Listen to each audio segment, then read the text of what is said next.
dito pagkatapos ng init. Ayan. Ito. Two rice. Ayan.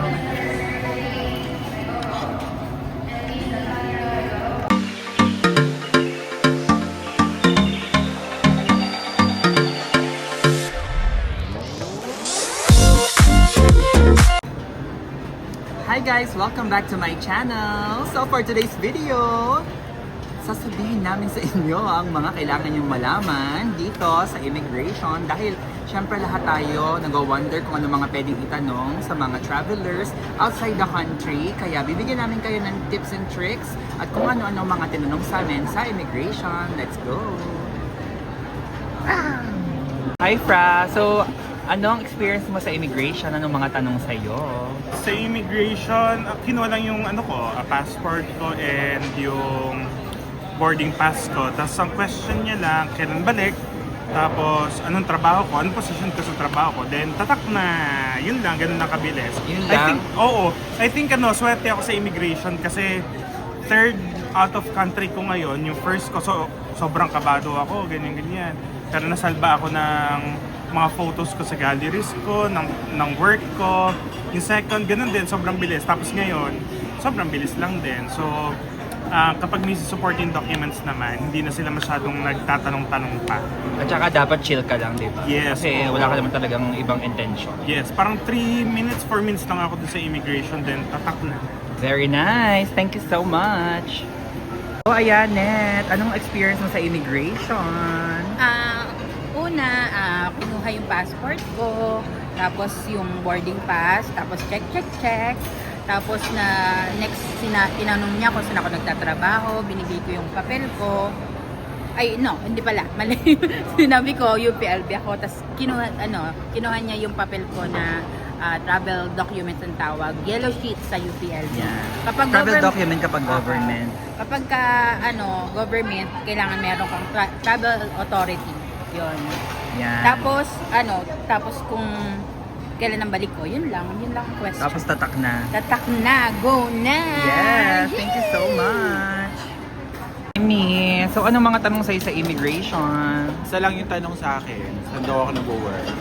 Saan ka nag-work? Yes, Tapos? yun lang. Tapos, Tatak na agad. Yeah. So tinanong, wala nang ibang follow-up question. wala na. Very nice. So anong may papayo mo sa mga travelers na first time siguro? Ikaw hindi mo naman first time, di ba second time mo na? Second time. So anong may papayo mo na lang sa Wala, mga... maging confident ka lang, tsaka huwag ka magsisinungaling. Kasi yeah. mahalatan. Thank you. Hi! So anong mga tanong sa'yo sa immigration? Una, tinanong ako kung ilan tayo magkakasama. Tapos, kung kasama ko daw yung nauna. Yung nauna, sino ba nauna sa'yo? Ikaw. Ako pala. Tapos, kailan ang balik. Tapos, tinanong ako kung government employee. Tapos, hiningi lang yung supporting docs ko. Tapos, tinataka na. Ako kasi may travel document pag Yes, government, katulad ng kay Manet. Travel authority, yan. So, guys, dapat lagi kayong ready sa travel authority para sa mga government employees. So, pagkatapos nun, Yun lang, tinataka na. tatak Wala na, go, nang go, go follow-up na. questions. Very nice. Yes. Thank you so much. Thank you. Hi, Chloe. Hi! Hi. So, first time mo mag-travel ngayon outside the country? Yes. Yan. So, anong mga tanong sa'yo sa immigration? 3 question lang. 3 questions. Ano pa mga first? First ay kung sino ang kasama ko. Sinong kasama? And Okay. then, pangalawa ay saan daw galing kung anong work ko. Kung anong work? Okay. Yes. Actually, ako ay isang unemployed. Tapos, Sabi sa'yo, ang pangatlo, Pangatlo ay sino nag-sponsor ng aking ticket. Usually, girlfriend ko si Agnes Batarlo. ayan, ang proud boyfriend, BBE, best boyfriend ever. So, nung sinabi mong unemployed ka, may tinanong pa ba sa'yo? Wala na usually. Wala na. So, pagkatapos ng sinabi mong unemployed ka, tak! Tapos sinabi mo sponsored ka, parang ganon. Yes. Ayan. So, bilang first timer, kinabahan ka ba sa immigration? Yes. Kinabahan, oo. Pero lusot naman, di ba? Anong maipapayo mo sa mga first time? Ay, huwag kayong kabahan. Huwag kabahan. Huwag katulad nung sa'yo. Gayahin. kaya pala kanina hindi maka-imix si Chloe sa van. So be ready lang, no? Yes. And confident. Kasi magbabakasyon lang naman talaga tayo. Docs naman siya. At may docs din naman siya, di ba? Ayan. Ang kanyang girlfriend, ayan. So, kiss naman dyan, kiss naman. Para kasama sa vlog.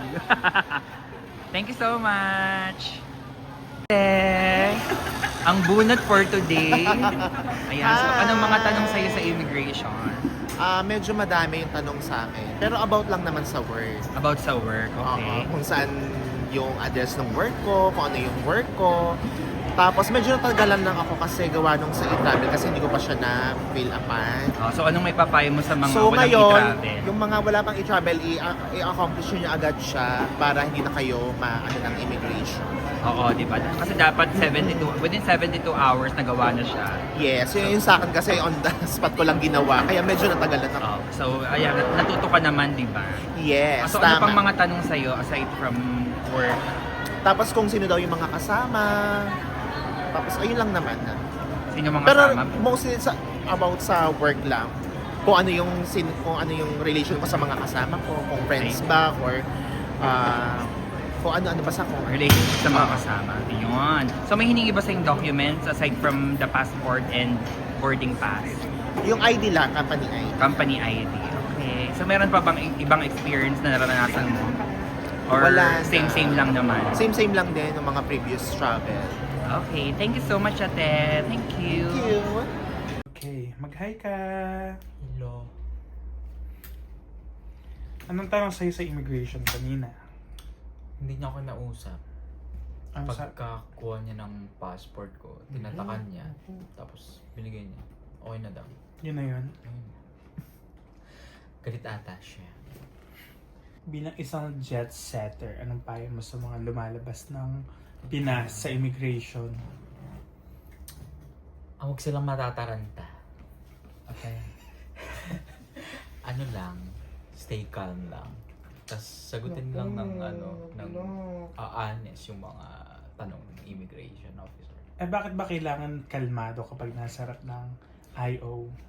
Siyempre, parang masasense ng IO na nagsisinungaling ka, ganun, kapag ikay natataranta, pag tinatanong Baka may modus ganun. si ate. So ayun guys, ako naman, ang mga naging tanong sa akin ay wala.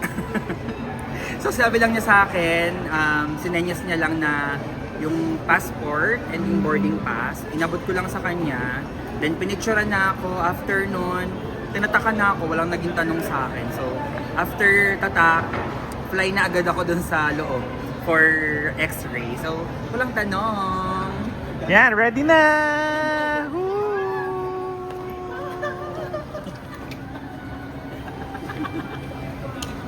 Ay.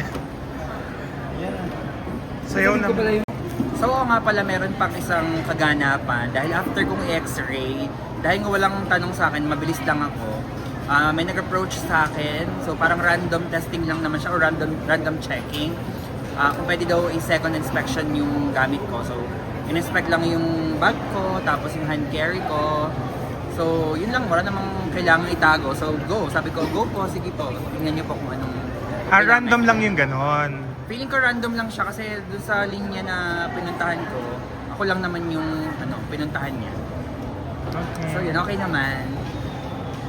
So ayun guys, kung magtatanong naman kayo kung ano yung mga documents na pinrepare namin para sa travel na to Hong Kong, syempre, madami para ready tayo. So first, syempre yung inyong passport, dapat yung document na yan, number 1. Boarding pass na makukuha nyo dito kapag nag-check-in na kayo. Then yung eGov, PH, yung e-travel. So kailangan nyo magawa nun within 72 hours. Pwede siyang magamit. So of course, kailangan na ipakita nyo yung return ticket. So pwedeng screenshot if ever na hanapin sa inyo. Then kailangan din ang pagstayan nyo ng hotel. So if Agoda, Airbnb, so make sure na prepared ang inyong document para pag tinanong. So kailangan din ng proof of income, COE, payslip, kung meron kayo, ID for work. So, yun yung mga kailangan, if ever. Then, syempre, as backup documents, yung mga attractions na pupuntahan nyo, like Disneyland, kung ano-ano mga pupuntahan yung Ngongping, Peak Tram. So i-ready nyo na lang din pag tinanong ng immigration. Thank you! So ayan guys, yan po yung mga tips na binigay namin sa inyo. So kung meron kayong balak pumuntang Hong Kong, ay gawin ninyo at ihanda ang mga documents na kakailanganin niyo for this trip. So thank you so much for watching. We'll be posting more about the Hong Kong trip. Abangan nyo yan. Ang mga ganyan, ang mga ganyan kasi yan. Hi! See you Hong Kong in a bit.